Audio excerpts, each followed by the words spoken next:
Let's dive into the fascinating world of the future perfect tense, focusing on negative interrogative and WH questions.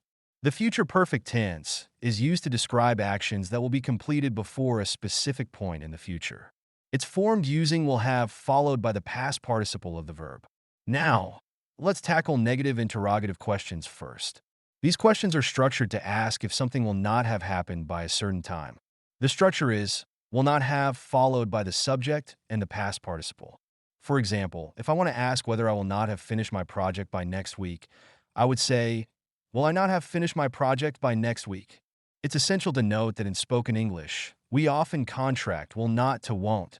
So, the same question can be phrased as, won't I have finished my project by next week? This contraction makes the question sound more natural and conversational. Now, let's explore WH, questions in the future perfect tense. WH questions are those that begin with words like who, what, where, when, why, and how. The structure for WH questions in the future perfect tense is similar to negative interrogatives. You start with the WH word, followed by will have, then the subject, and finally the past participle.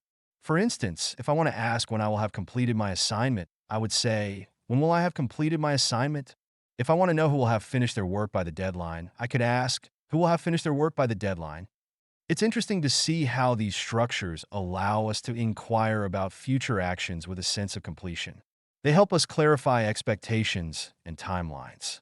Let's put this into a practical context. Imagine you're planning a big event like a wedding. You might ask, will we not have sent out all the invitations by next month? Or when will we have finalized the guest list? These questions not only help in organizing the event, but also ensure that everyone is on the same page regarding timelines. In summary, mastering the future perfect tense, especially in negative interrogative and WH questions, enhances our ability to communicate effectively about future events. It allows us to express uncertainty or seek clarity about what will or will not have happened by a certain time. So, whether you're planning your next big project or just curious about future outcomes, using these structures can make your questions clearer and more precise. Understanding these rules not only enriches your language skills, but also empowers you to engage in meaningful conversations about the future.